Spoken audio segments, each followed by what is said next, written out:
사랑합니다. 성도 여러분, 오늘도 성령께서 도우시기를 기도합니다. 창세기 9장 13절과 16절 말씀 읽어드리겠습니다.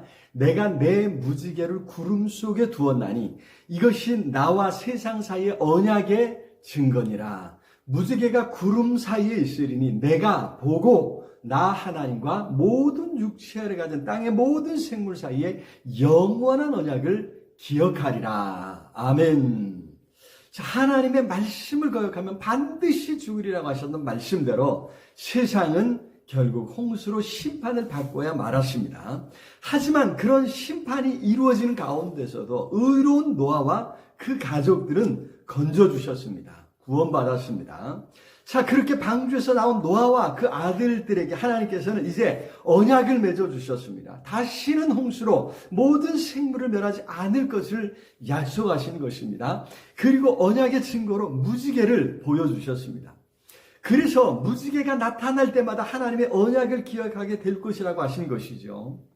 과연 사람들은 비가 그친 뒤 무지개가 보일 때마다 반가워합니다. 무지개를 볼 때마다 잔뜩 움츠렸던 마음이 놓이고 무지개를 보면서 위로를 얻습니다. 무지개를 보면서 희망을 품게 되지 않습니까?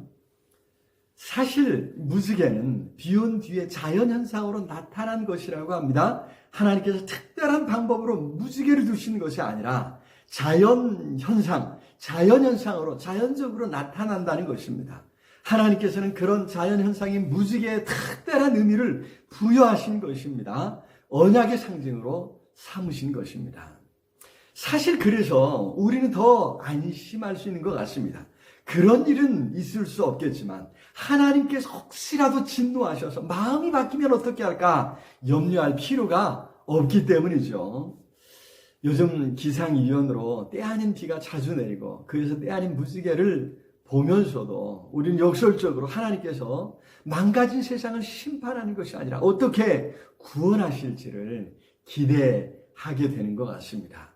무지개는 그처럼 하나님의 언약의 증거인 것입니다.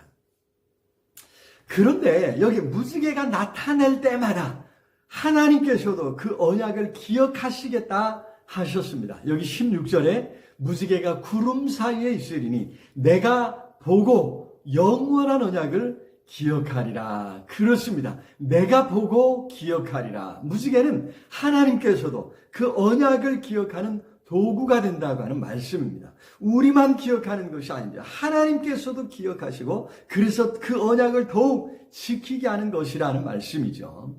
인류가 범죄할 때마다 그래서 속이 끓어오를 때마다 하나님은 무지개를 보면서 언약을 기억하신다는 말씀입니다. 그래서 그 언약을 지키려 마음을 우리 하나님께서 마음을 가다듬고 마음을 가라앉히신다는 것 아니겠습니까?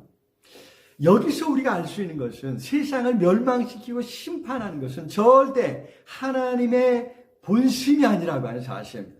하나님께서는 친히 만드신 세상의 번영을 원하시고 하나님께서 만드신 세상 속에서 우리가 행복하기를 원하신다고 하는 사실입니다. 그래서 무지개로 보여 언약을 맺으셨던 것처럼 친히 세상에 오셔서 십자가를 지신 것입니다. 십자가는 우리의 죄를 대속하여 구원하셨다는 언약의 징표인 것입니다. 십자가를 볼 때 우리는 멸망시키지 않고 오히려 구원하시라는 하나님의 약속을 기억하지 않습니까? 십자가를 볼 때 하나님도 진노할 수밖에 없는 상황에서도 십자가에서 이미 다 형벌하셨음을 기억하시는 것입니다. 이제 싫어야 할 죄는 없음을 우리 하나님 새롭게 기억하시고 형벌을 멈추시는 것입니다. 십자가 내가 처음 볼 때에 나의 마음의 큰 고통 사라져 오늘 믿고선 내 눈 밝았네 참 내 기쁨 영원하도다. 아멘. 찬송가 151장입니다. 바라기는 언약에 신실하신 하나님께서 어떤 언약을 주셨는지 아니 어떻게 그 언약을 이루실지를 기대하면서 오늘도 더욱 주님 주시는 평안을 누리시기를 기도합니다. 사랑의 주님 참으로 감사합니다. 무지개로 언약하신 것처럼 십자가로 우리를 구원해 주신 것 감사합니다. 하나님의 마음이, 하나님의 본심이 무엇인지를 기억하며 여러 시험과 환난 가운데서 낙심하지 않게 하시고 새로운 꿈과 희망을 가지고 무지개를 바라보며, 아니 십자가를 바라보며 새로운 힘을 얻고 용기를 얻게 축복하여 주시옵소서. 예수 그리스도 이름으로 기도드리옵나이다. 아멘. 아자, 오늘도 우리 주님 안에서 승리하시기를 기도합니다. 사랑합니다.